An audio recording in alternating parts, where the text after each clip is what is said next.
Knowles on the News. Susan Knowles. So are you getting tired of politics like I am? I have just about had it all the way around hearing about this election cycle. It's absolutely crazy. And not only are the candidates crazy about this election cycle, but everybody on social media. And I say everybody, of course, I don't mean everybody. But so many people have just gone crazy over this election and can't bring themselves to think about anything else. This election cycle is very important, but there are other things going on. I had an experience on social media today where, it just goes to show you what's going on. There was a post about a former California politician. And I know what you're thinking. Well, if it's California, it's got to be true. Well, not always. But the accusation was that this former politician was a fraud. No facts given, no statements made about what anybody else said, just the fact that this person thought that this former politician was a fraud. So I said, can you give me some facts to back that up? Or, anything, something. Not just you saying that. And it wasn't like, well, this is my opinion, he's a fraud. It's, he's a fraud. So I wanted to know, what do you have that I don't know that this guy is a fraud? And he pointed out that there was a bill that this former politician, an initiative that he tried to get going in California, one that gave parents more control over the medications that their children received. And the reason he thought that this former politician had committed fraud was because he should have known, having brought initiatives before, that it wasn't going to do well, and he just ended up milking Californians out of close to $200,000. Now, again, you may think that that person did that, and you may be right, but you could be very wrong, and to call somebody a fraud with only that, to me, is just, it's something that I don't think you should do. I don't care if you call out politicians, but when you call out politicians, just say, this is my opinion. And I was writing back to say, hey, just say it's your opinion. This is a serious allegation. Just say it's your opinion, or this is what other people have said about this person, and that this is why I believe it, because other people have said it. I think it's true. That's fine. You can have an opinion, and you can also base your opinion on what other people have said. But I went back to tell this person that, and he had blocked me. So I guess not only are we going to agree to disagree, but we're never going to talk again. I don't understand why get so excited over something like that. Why get to the point where you can no longer talk to a person when you're having a conversation? I mean, that's really where we're at these days. You cannot talk about this election. It gets people too upset. They're not willing to talk about it unless you agree with them. And the moment that you disagree, they just block you or start attacking you verbally online. It's really ridiculous. But I can't say that I haven't seen it from the candidates as well.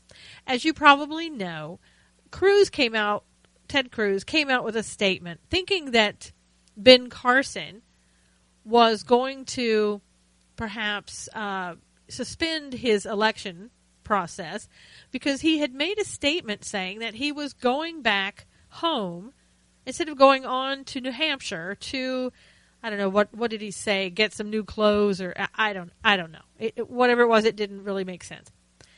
And so Cruz came out and basically quoted what Ben Carson had said. And I think CNN was involved in there too. CNN was saying the same things and saying, wondering if that was him going to, what this all meant. So Cruz just jumped on it and went out and said, hey, if Ben Carson is going to possibly suspend his campaign, I sure would love your vote. Something to that effect. I mean, you can go look it up. please do. And so, of course, here comes, oh my gosh, we got cheated. Ben Carson, we've got cheated. You stole my votes. On and on and on. And I think apparently the only thing that Cruz didn't do that maybe he should have done is when he found out that Ben Carson was actually just going home to, change clothes and come back, there should have been an announcement from his side that's saying, oh, we made a mistake about that. But, Cruz did come out and he did apologize and say, we should have clarified that, and we didn't, and we made that mistake. But he basically used Ben Carson's own words. And so Ben didn't like it. And then here we go. Here's Donald Trump. Now, Donald, come on. For you, I'm really surprised. I don't know. Maybe I expected something different. But Donald Trump came out, and there's a Twitter feud.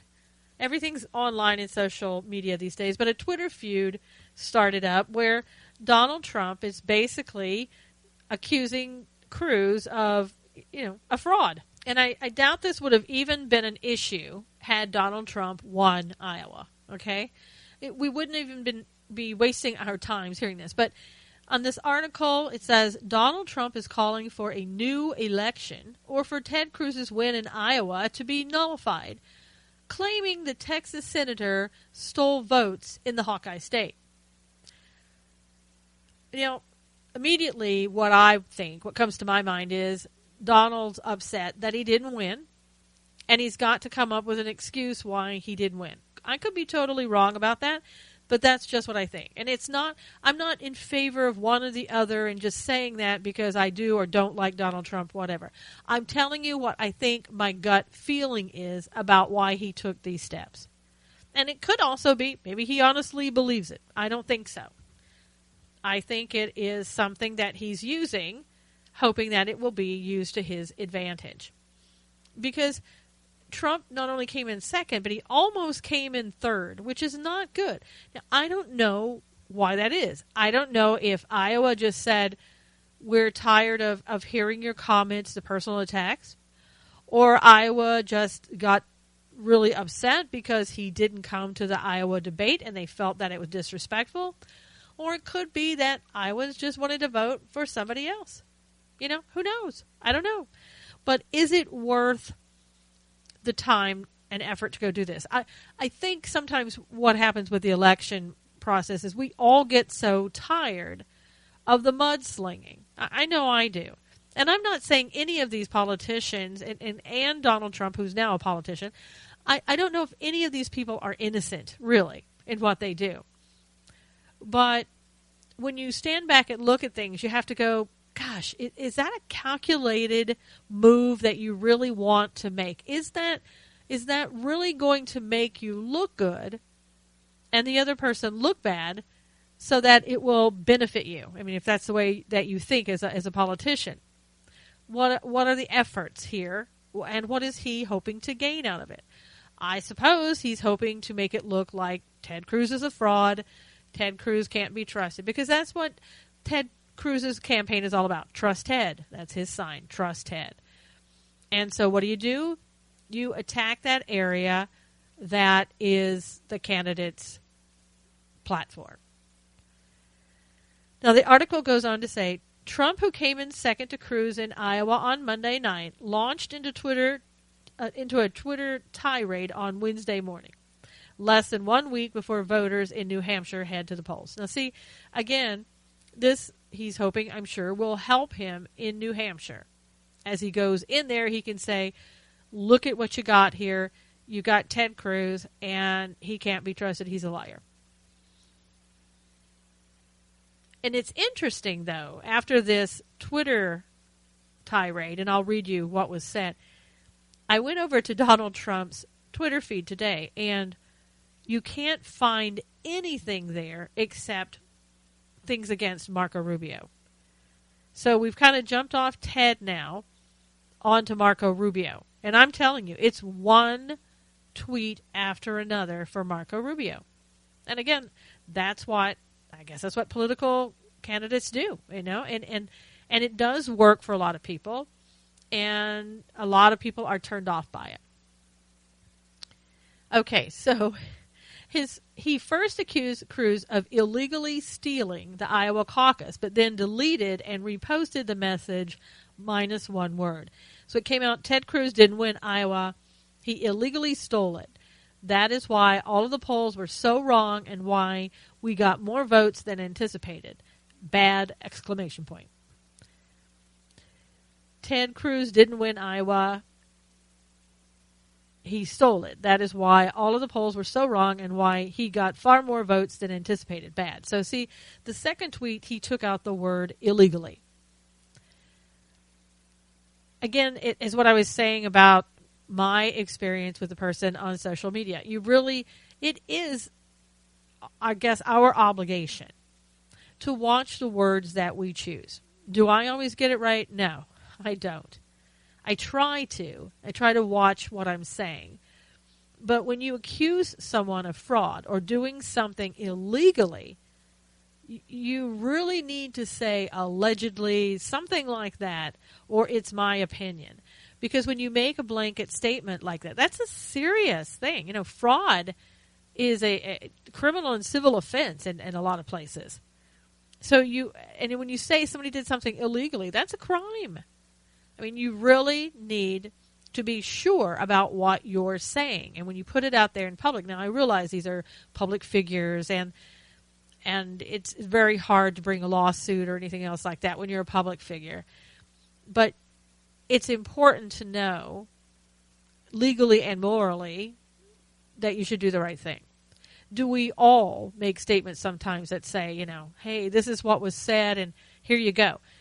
And that's okay, I think. And when you have a statement, and you maybe back it up with an article, if you don't agree with the article and what the article said, you can say, hey, I don't believe what the article said. No problem. And the person has a right, again, to say their opinion. But you have to be careful when you're trying to tell everybody this is factual. Because when you make a statement like that, it really becomes a fact. And hopefully you have something to back that up. Now, Donald, obviously, if he's the actual one doing his own tweets, he didn't have the facts to say it was illegally done. So he took that out. Wisely, he took it out. Trump pointed to claims by the Ben Carson campaign. Now, again, he's basing his allegations on what somebody else has said. That the Cruz campaign told voters the famed neurosurgeon was planning to drop out of the race in hopes they could convert Carson's supporters. The Cruz campaign has since apologized. Trump also mentioned the Cruz campaign's voter violation mailer controversy, accusing the Texas senator of fraud. You may remember that there was a mailer that came around that had people's names on it and said these are people that didn't vote. I don't know, maybe that wasn't the wisest choice. I don't know that it was a violation, a voter violation or anything else like that. Who knows? I don't know. Again, is it worth going back and trying to find out? If it is, if there's something that he did illegally wrong, then yeah, let's go back and take a look at it. And let's go back and say, hey, you can't be doing those type of things. Nobody has come out saying that other than Donald Trump. I don't think it's something people are going to pursue, but you never know. Now, then Trump goes on to say, and here again, it gets very dicey. Based on the fraud committed by Senator Ted Cruz during the Iowa caucus, either a new election should take place or Cruz results nullified, Trump tweeted. Well, again, to tell the public that somebody has committed fraud, I wouldn't do that. I really wouldn't do that. And then you have to consider, well, let's say that he did do that with the intent of committing fraud. And let's suppose that it's not a violation. Would there be, would that action have caused the results of the polls to be any different? Would the voters have gone out? Would there have been enough, I guess it boils down to, would there have been enough votes that Carson ended up at 9%? Would he have ended up at 28%, 29% to beat Cruz? Would Cruz's 28% have gone down, let's say, to 20%? Does that mean that Carson still would have had enough to come up and do anything other than fourth place? I don't think so. Now, again, I don't like things that are morally wrong. So if this was done with a fraudulent intent, to me, legally or not, illegally or not, we have a moral issue to look at as well. And I think we ought to hold all of these candidates to that type of standard. Just because it's not illegal, is it morally right or wrong? And other people may disagree, and that's fine. But I think that's part of the reason that people don't like the way Trump calls people out and puts them down in personal attacks. There's really no need for that. I don't know. It has worked for him in the past. I don't know how long it will continue to work for him. And then you have to ask, is that morally the right thing to do? I honestly think that when Trump just sits back, focuses on what he intends to do, leaves all the personal stuff out of it, people really like him. It's when he gets into the name calling, right or wrong, whether you like Megyn Kelly or not, or anybody else that he calls out, Rosie O'Donnell. It really doesn't matter, because it begins to look non-presidential. And it begins to look like you're not capable of being president because you make these childish little statements about people. And again, I don't know if that's accurate for him or not, about whether he's not looking presidential. I don't call it presidential. And I think a lot of people are looking at that and saying it isn't presidential. And to think that you're going to have to, for 4 years, listen to the name calling, I don't like. I really think that he would be better off, that he would have a better campaign, a better shot, if he would just stop doing that altogether. And I know that I've heard this on, it was on The Blaze, where he was at a campaign and somebody was a heckler in the audience and it was cold outside. I don't know if it was Iowa. It may have been in Iowa. But somebody was saying something he didn't like, and he said, yeah, kick him out of here and take his coat and make him stand outside. It's cold. I mean, some people would look at that and go, that's fine. A guy deserves that. That heckler shouldn't be there in the first place, on and on. I get that. And I get also that you may want to say those things, and you may even be thinking those things. But it kind of goes against being that person who is going to be fair to everyone. We already have a president who favors, it seems, certain parties or certain people over others. We don't need another one. We need somebody who says, I'm going to get behind the people of America, all of them. All the citizens of America, we're going to work together on X, Y, and Z. That's what I want to hear. I really do. I don't want to know that you're going to treat one group special. And see, people only say, well, that's what he's doing with the veterans. He's treating that group special. No, I don't think that's the same thing. The veterans are a group of individuals that have never been treated fairly, in my opinion. They've never gotten what was actually due them. Donald Trump is not saying that he's going to give the veterans anything more than what they've already been promised. They were promised a long, long time ago that they would be able to receive medical and mental health care, treatment, after they came back and they got out of the military. And for many veterans, that is not what is happening. They don't get the care that they were promised. Veterans aren't sitting there asking for anything special or a handout. They're asking for just what they were promised. It's a little bit different. But I think with these politicians and all that, we just need to remember what our actions are, what people think about what we do. Now, when I read you that article about what Trump did on Twitter, here are some of the comments that came back, and this is why I think some people are really getting tired of it. Someone wrote, someone send Donald Trump a box of tissues. Another person, I, for one, am tired of Trump calling me and my neighbors stupid. I caucused. I knew Carson was on the ballot, and so did everyone else in my country. He was in my county. He was one of my possible choices, and with his previous accusations and Trump's support of these accusations and his recent tweet that Iowans are irrelevant, I'm getting pretty fed up and very glad I didn't vote for either one of them. By the way, I counted ballots, and Ben Carson has delegates at the caucus, and he still only got one vote in our district. Whoa. Now, somebody else wrote, now, that is the whiny, pouty Trump we all know and love. And somebody else wrote, oh, looks like someone needs a nap time. Seriously, do you really want a big baby to be your president? So there we go. I mean, these are comments. You can go there and look and read them yourself. I think the tone of everything is starting to change. The tone is saying, okay, it was okay in the beginning. It was kind of fun, kind of great to hear that. But now we have to get serious. We've got Hillary Clinton and Bernie Sanders in a dead heat on the other side, which is just mind-boggling to even have these two socialists, one who absolutely admits that he's a socialist, and the other one who's hiding behind the fact that she's not really a socialist, but she calls herself a progressive. I don't know, one and the same come to mind, but anyway, it is time to get serious. It is time to stop fighting back and forth with these candidates. Go there and win or lose on the merit. Let's stop looking at nitpicking stuff.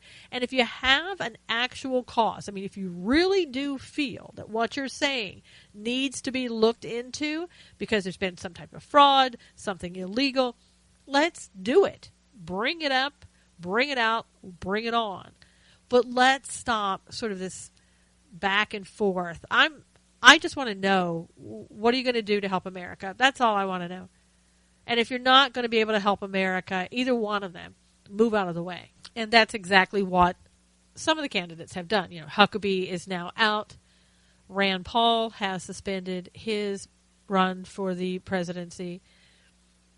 And both of those people have some good qualities that they could have brought, but it's not their time.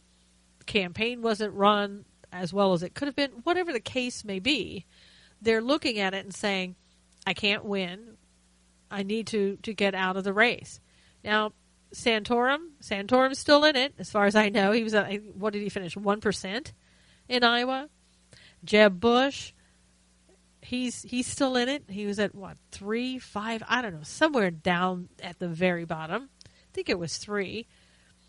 And before he moves on, he congratulates Rubio and congratulates Cruz, but then has to start talking about, but I'm not sure about their leadership ability.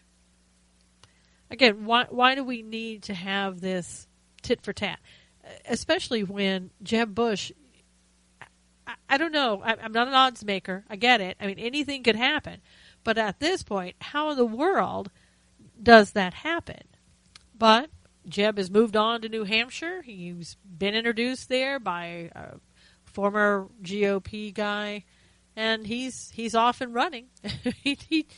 He's just going along. I don't know what they've said to him. I don't know if they've promised him, gosh, Jeb, just keep on going. We'll get you to the front of the pack.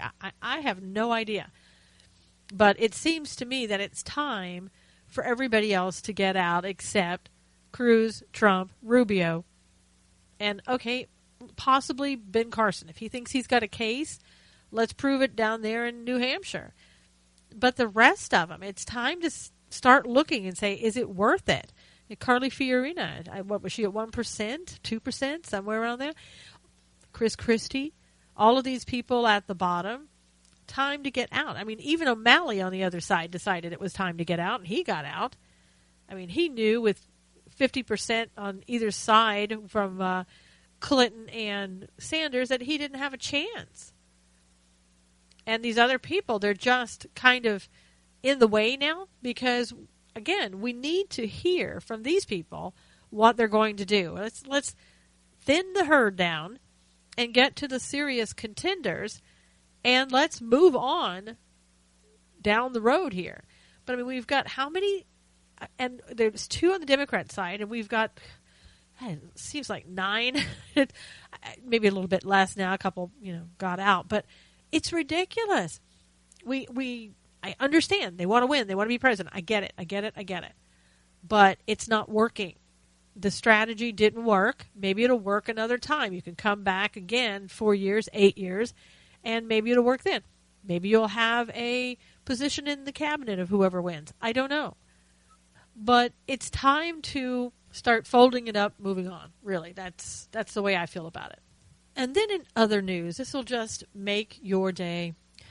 Obama this week paid his first visit to a U.S. mosque, working to confront bias that Muslim Americans say is increasing at an alarming rate amid public concerns about terrorism and extremism. Now, I would guess that it's not really all Muslim Americans who are saying that. I think it's probably more like CARE who is out there saying that and pushing that agenda. And, of course, we have a president who's all too willing to go along with that. He arrived late morning at the Islamic Society of Baltimore. Now, here's, for me, this is why I find this suspicious. With all that's been happening in Baltimore over the last year, with the mayor of Baltimore, with the rioting going on, they just need to have space to destroy, and then the prosecutor who comes out and we're going to do this for you, and then followed by, we're going to have the DOJ come in and tell us if we're doing a good job or a bad job in our police department, followed by Baltimore, the people at the top in Baltimore saying, hey, we're open to taking 10,000 of the Syrian refugees that are coming in. To me, my connection here, I'm going, are there red flags here?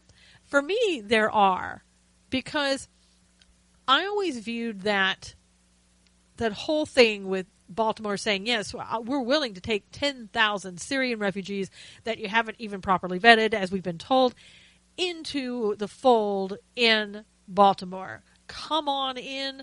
Love to have you. All this during the time that the DOJ is doing an investigation. Is it one of those examples of you scratch my back, I'll scratch yours? Is it we owe you something, so we'll take 10,000 people? And then all of a sudden our president ends up at a mosque in Baltimore to relieve the fears of everyone when 10,000 people are coming in that maybe, most likely, haven't been properly vetted. I don't know. You connect the dots. And the people coming in, at least predominantly the people coming in, are Muslim. I don't know. Seems like there's too much of a coincidence here for me. But who's to say, right? Now, the article does point out that, he did last week, he spoke at the Israeli embassy and talked about growing anti-Semitism in the world. I'm sure lack of support from the administration didn't contribute at all to that anti-Semitism. I'm just saying. But I guess Obama's message at the mosque will follow a similar tack that he took when he spoke at the Israeli embassy. The White House says that he will focus on the need to speak out against bigotry and reject indifference. It's a kind of effort that Muslim Americans said they've been waiting for from America's political and religious leaders. Wow. So they've been waiting for that. I'll tell you, we've been waiting for him to speak out against all the racial strife that he's caused, but haven't heard a peep from him yet. And again, Muslim Americans, who are they specifically? And you're not going to get a number of how many of them spoke out. You're not going to get who they are in particular. Was that across the country? Was that in Baltimore? Was it CARE? We're not gonna. It's like when the progressives want you to believe something, they will say, and the experts say. And again, you're not told who the experts are, or even if they have the expertise in the area they claim to be experts in. So, don't hold your breath on this one. You're not going to know exactly who it is. Now, it says, for some time, we've been asking for pushback. Perhaps this will start a trend said Ibrahim Hooper, a spokesman for the Council on American Islamic Relations. Really? You mean CARE is there? Well, I never would have seen that coming. Now, here again, CARE is an expert, right, when it comes to Muslim-American relationships. They're an expert in that area. They must be, because this administration has used them over and over to tell us what we need to do in order to have better relationships with Muslim Americans, or how we're doing this wrong or that wrong. So they obviously are experts, right? It goes on to say, CARE has tracked a growing number of attacks on mosques and on individuals in the months following the Paris terrorist attack and the shooting rampage in San Bernardino, California. A severed pig's head was delivered to a mosque's doorstep in Philadelphia. Someone attempted to set fire to a mosque in Southern California. Okay, so we've cited 2, and it says a growing number of attacks. We've gotten 2. The severed pig's head delivered to the mosque's doorstep, while highly inappropriate and would be considered an attack. It wasn't a physical attack, and maybe that doesn't matter. It was, some people would look at that as free speech. Others would look at it as hate speech. Does it rise to the level of a growing number of attacks that CARE has cited? You can decide. And then someone attempted to set fire to a mosque in Southern California. Is that because of a hate crime, or is that because an arsonist wanted to set fire to something? I don't know. And it won't really matter. Those examples will be used, and maybe they legitimately should be used. But I would like to see more statistics. Are these 2 isolated examples, and we'll never hear true statistics? And I think with this group, you're probably not going to. Hooper, again, said harassment and bullying is also on the rise. Well, here's a news flash for you. Harassment and bullying could be on the rise for any number of reasons, for any number of people, regardless of race, ethnicity, religion, or anything else, gender. Again, we need to look at the statistics. He cited Republican presidential candidate Donald Trump's call for a ban on Muslims entering the country as an example of how bias toward Muslims has become part of the American mainstream. Okay, so here again, we have one presidential candidate who makes a statement calling for a ban on Muslims entering the country. This statement from Hooper doesn't talk about why Donald Trump made that statement. He made that statement because we were told by the State Department that these people are not properly vetted. We've sat here and we've watched what's going on in Germany and around the world, France and everywhere else. And we're supposed to say, okay, well, that's all right. It doesn't matter. Just bring them on in. No, I think not. I think Donald Trump made a rational call in order to try and protect the country. And this man looks at it as, well, no, it's racial profiling. It's all it could be. No, it's not. It is, how do we keep this country safe? You may not like it, and you may look at it as bias against you, but that's not actually what it is. I don't think Donald Trump wouldn't have cared if these people were coming in from anywhere, any other country. It doesn't matter. It's, how do we protect America? How do we protect the citizens of America? That's what's important. And again, this article wants you to think that it's all about racism. And he also says that he believes that, with the statement of Donald Trump, it's become part of the American mainstream. Again, you have one presidential candidate whom I happen to agree with on that, and he's trying to make it America, the whole America feels that way. I think if you look at statistics of America, not everybody agrees with Donald Trump on that.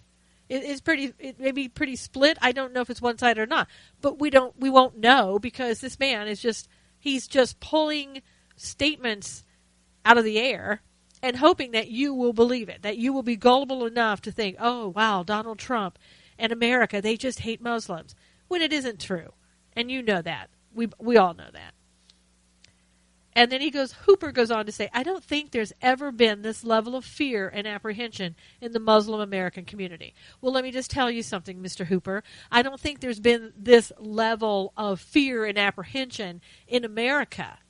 Times are different now. You know, we weren't having terrorist attacks before 9/11 as seriously as 9/11. We weren't having beheadings in our country. We weren't having the military shot as they're working in their recruiters' offices, and on and on and on. And San Bernardino. None of that was happening. So I'm sorry if your fear and apprehension is rising, but so are many other Americans who believe that our first obligation is to keep this country safe. And it's okay if you disagree, but it doesn't mean that there are hate-mongering Americans who don't like Muslims, and specifically Muslim Americans, just because that's their religious faith. No, you're wrong. Most people don't really care what religion you practice as long as you don't interfere with what they want to practice in their religious beliefs.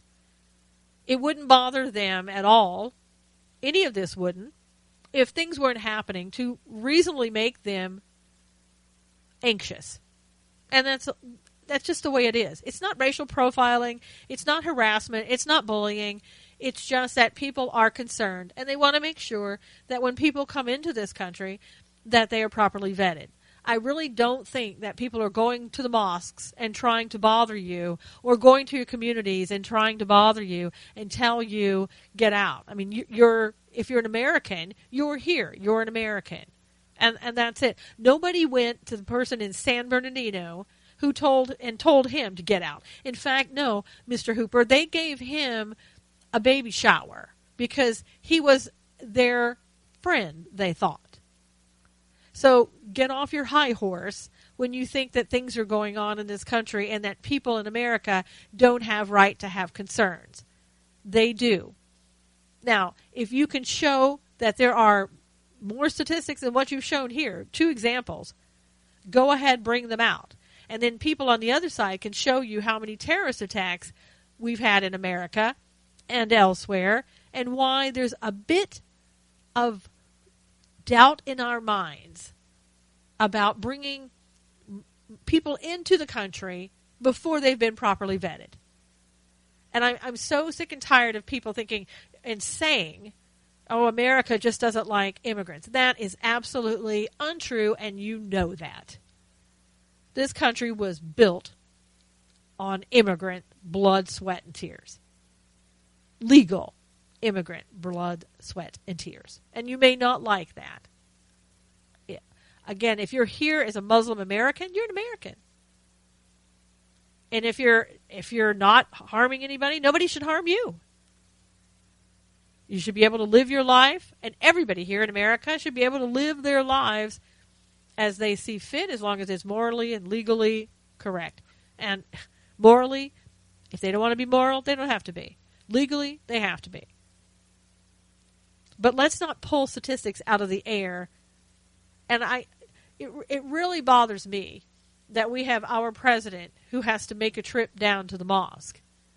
He's done nothing that I can see but put Christians down and other people who believe that there's need to be concerned. And, I really didn't like it in 2001 when President Bush, did the same thing. He visited a mosque on Washington's embassy just days after 9/11, urging Americans to get back to everyday business, not turn against their Muslim neighbors. Well, to me, I didn't necessarily like it, but I understood it. You don't want people to panic. You don't want them to have fear. And probably him coming out right away did help in the long run. But why is President Obama going now? You can't sit here and tell me that things are so bad in the Muslim American community that you need to get out there and stop all the violence. Where's the violence? Are there attacks going on? I don't know. Again, reading what is here tells me that it's obviously not as bad as they say it is, or they would have statistics out the wazoo on this. Don't see it. And the White House is making this trip as, Obama, he's not going to be elected again. He's got nothing to lose. He really wants to get out there and do some things that he wasn't able to do before. He wants to make a point about ignorance and religious bias. So now it's ignorance if you want to protect America. It's bias if you want to protect America. That's the way I see it. Again, if there's some actual reasons that mosques in America are being attacked and people who are Muslim Americans are being attacked at an alarming rate, then I want to hear about it, because obviously that's wrong. It should not happen. But coming out and making this huge deal about it, to me, this is more a political move on his part than anything. It's a way to say, those Republicans, last time it was war on women, now it's war on immigrants, it's war on Muslim Americans, it's war on religion, and it's ignorance. That's the way I see it. I don't see this as genuine. I really don't. I don't see that there's a real problem that needs to be addressed. I really don't. And when you're dealing with CARE, we all know the background of CARE. They're not people that we should even really be dealing with and talking to and getting information from, with the allegations that have been leveled against CARE. And the article goes on to say that some people, specifically Republicans, have criticized Obama for not linking attacks like the one in Paris to radical Islamic terrorism. Republican presidential candidates Ted Cruz and Trump have voiced that concern. Obama has said that he refuses to describe the Islamic State and other such groups that way because the term grants them a religious legitimacy they don't deserve. In June 2009, just 5 months into his presidency, Obama toured the Sultan Hassan Mosque during a visit to Cairo. In a speech at Cairo University, he declared that the United States would never be at war with Islam. America and Islam are not exclusive, he said, and share common principles of justice and progress, tolerance, and the dignity of all human beings. Attendees at the Baltimore mosques are predominantly of Turkish heritage, although immigrants of other nationalities also participate. And others saw Obama's visit as somewhat different.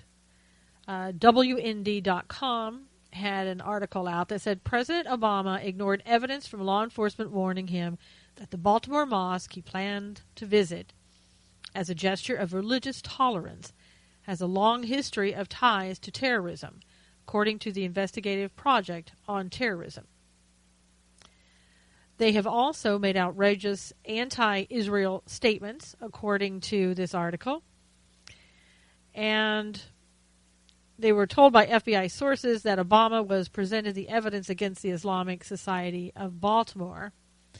This was an IPT founder and executive director, Steve Emerson, said that he received that information. And according to Emerson's investigation, federal law enforcement officials told him they were asked about whether the Baltimore mosque had engaged in racial politics or was connected in any way to terrorism in the past. And in quotes, they prepared memos for the president's aides that specifically laid out the sordid history and nexus to terrorism of the Islamic State of Baltimore. And they were asked, so what did the president do? As he has done so many times in the past, according to Emerson, he decided to ignore this evidence and still continue his plans to confer legitimacy on a mosque that has a history of having officials connected to Islamic terrorism, and to this day still has officials making outrageously pro-terrorist statements that would seem to conflict with the president's policies. So, while CARE may be concerned about how people are reacting to Muslim Americans, which I believe really isn't necessarily true, I don't think that CARE is concerned how we as Americans will feel when we read something like this. We're supposed to believe that CARE, who has only Muslim Americans or just Muslims, civil liberties at heart, that they're just this great group that doesn't do anything else. Well, according to the allegations here, and I know things that you've probably heard about CARE, that's not the case. So we have a president who's walking into a situation where, if this is true, how bad is it? How bad does it make him look? And again, we've known this for years. And so we have a president who just continues on down that road with the Muslim Brotherhood, with CARE, with everybody else. And people just sit there and scratch their heads going, why is he on seemingly the wrong side? Well, everybody has their own thoughts about that, and I'll leave you to yours. In other news, what's happening in Flint, Michigan is really just horrendous. The Michigan Department of Health and Human Services has begun to investigate now the rashes that have plagued many Flint residents since the city changed its water source to the Flint River in 2014. You know, there's no telling what these people may encounter from their connection with the water that they have been drinking in Michigan there. It's really disgusting. And there must be some money to be had because now Al Sharpton is down there, so I'm sure he's going to look into every single thing. Not that somebody shouldn't, I just don't know that it's Al Sharpton. But it really should be looked into. I know that where I grew up in North Carolina, there was this river that kind of ran through the state at a certain place in the western North Carolina, in the mountains there. And there were a lot of women who lived around that river that were dying of breast cancer or got breast cancer. And my mother was one of those people that grew up near there, and only one in the family who ever got breast cancer that we know of. And it's just, who knows? Who knows if there's a connection? And who knows if there's a connection between the water that these people have been drinking and the rashes that they're now getting? That's going to be very difficult for them to determine that connection. And that's always the difficulty in cases like this. It could be 1,000 different things causing rashes. I mean, you have to look at, though, how many people are getting it, how close are they to the situation, how long have they been drinking the water, could there be something else causing that? And it's just a sad, sad fact. The person who did this, really, I mean, what were you thinking? Or was it all about money? Or what happened? I mean, we don't know any of the facts yet. We don't know who did what and why. We've heard different things, but we don't really know. We don't have an outcome yet. I do know there was a $150 million lawsuit that was filed regarding this case the other day. And I think they're going to really stay on this case, as they should. Because if there are people that need to be held accountable, they need to find those people and hold them accountable. To do that to all these people there, these people who didn't think that there was a problem or who were told there's absolutely no problem, is inexcusable. Really inexcusable. And there needs to be some justice in it for the people of Flint, Michigan, if it turns out to be the case. So far with the rashes, there have been about a dozen phone calls, according to the article. And they say that the U.S. Centers for Disease Control and Prevention are really taking the calls seriously, and they're looking into everything. And hopefully, again, that they will locate the problems, find out who's responsible, and then help those people if they have been impacted because of that water. It would be really hard to believe that if that water is contaminated, that those people weren't impacted in some way. And if that's true, then they should be compensated. And hopefully it would be something that is not a long-term issue.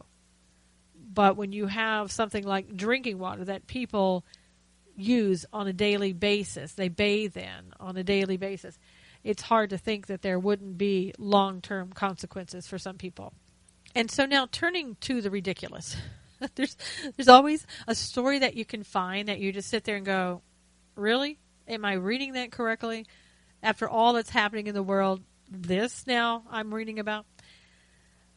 In news today, NBC is reporting that, and I probably will not pronounce her name correctly, so I apologize ahead of time.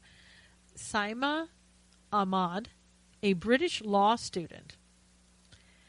She's reportedly sent a note, a not-so-sweet note, to the members of Kit Kat. Now, I know what you're thinking. What in the world could Kit Kat have done that was so bad that this British law student is just fuming?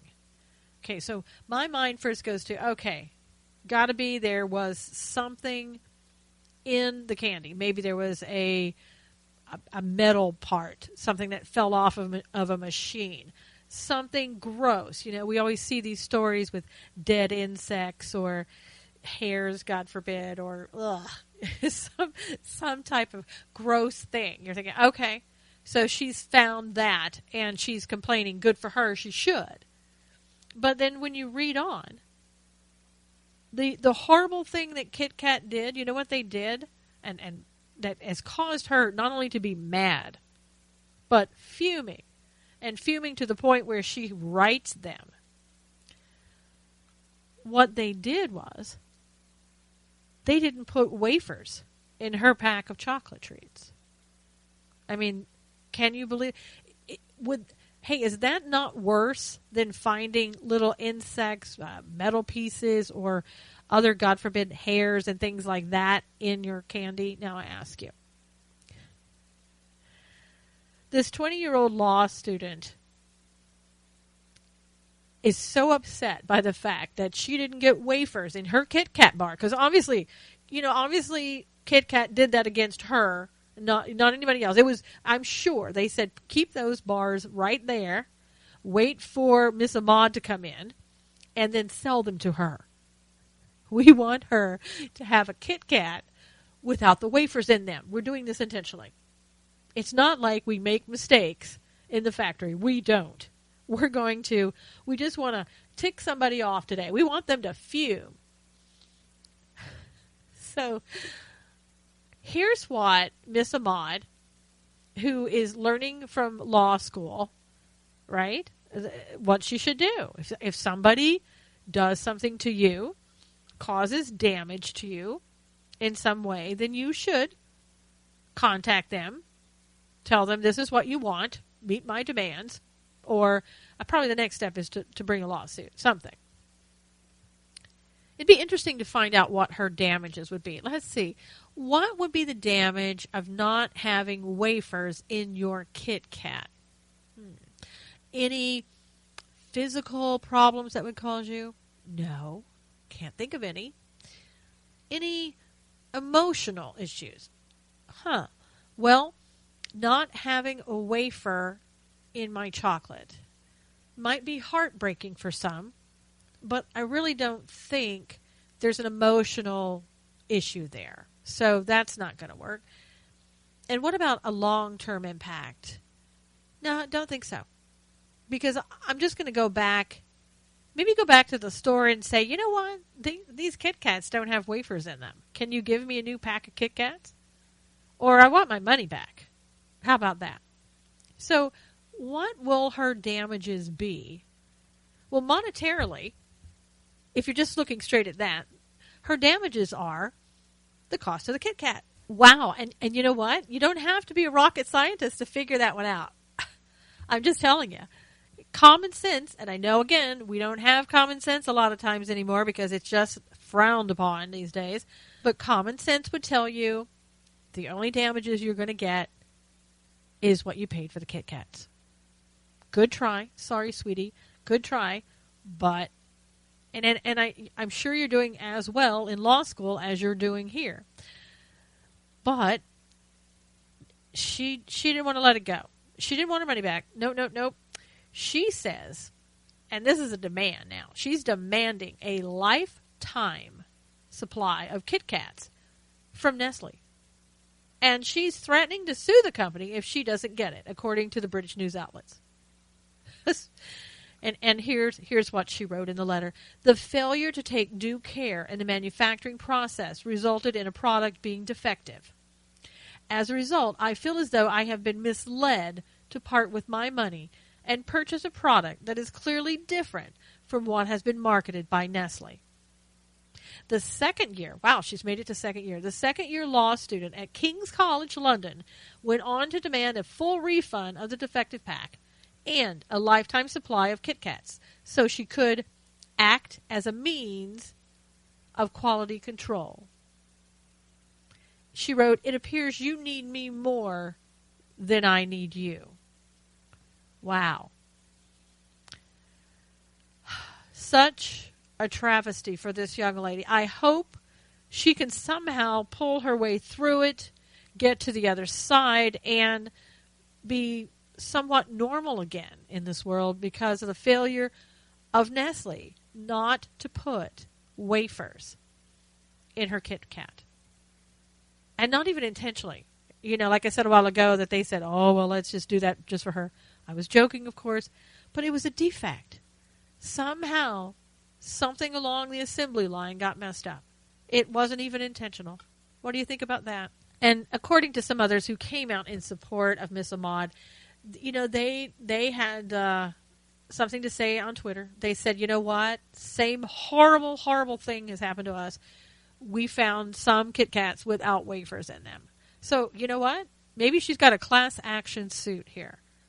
She'll just bring everybody together and go file against them. Maybe they can all get lifetime supplies. Wouldn't that be great? Wow. Now, Nestle, what do they say? Well, they said, if a consumer finds any issue with a Nestle product, we would encourage them to get in touch with us online, by phone, or by post so that we can investigate and put things right for them. The audacity of that Nestle spokesperson to say that. You want to make things right. Are you kidding me? You want me to get my money back or just get a new package of Kit Kats and you want me to walk away from this? No. In fact, what I'm going to amend the lawsuit. I'm going to go after the whole darn company now. Where are we here with people?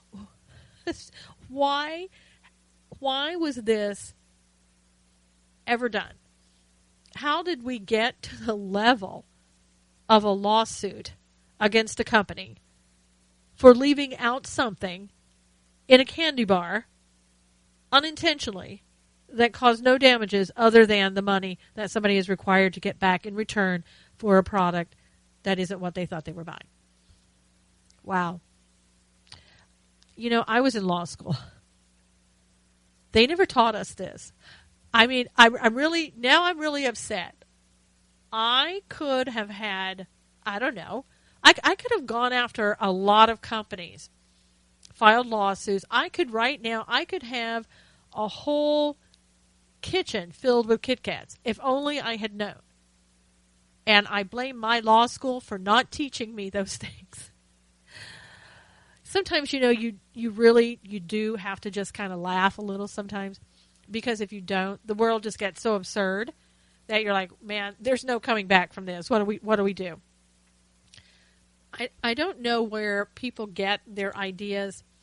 I don't know why we can't return to more just like common sense, treat people with respect, try to work together for a common cause, make the world a better place. I know, call me crazy. But wouldn't it be great if we could somehow do that? Just a little bit. And I know I'm speaking to the choir because I know you feel the same way that I do. I know that you go out there every day, that you treat people with respect. You only ask in return that they treat you in respect. I get that. And God love you for it. You're doing the right thing. But sometimes there are other people in this world who don't have a clue. And we have to look at them and go, I guess they just don't have a clue. And we have to pick up the slack. And more, we have to pick up the slack. And I guess that's just what we're called to do. We need to bring this country back to the place that it was before. We need to ignore people in other countries like this young lady who thinks that she can rule the world by a strong hand. A ridiculous one, but a strong hand. It doesn't work. So keep doing what you're doing. You're always doing the best that you can do. I thank you so much for listening to the show today. Keep your chin up. It's a great place. It's a great world. God loves you. We love you here. We're so glad that you come back each week. Thanks again, and we'll talk real soon. This is Susan Knowles with Knowles on the News.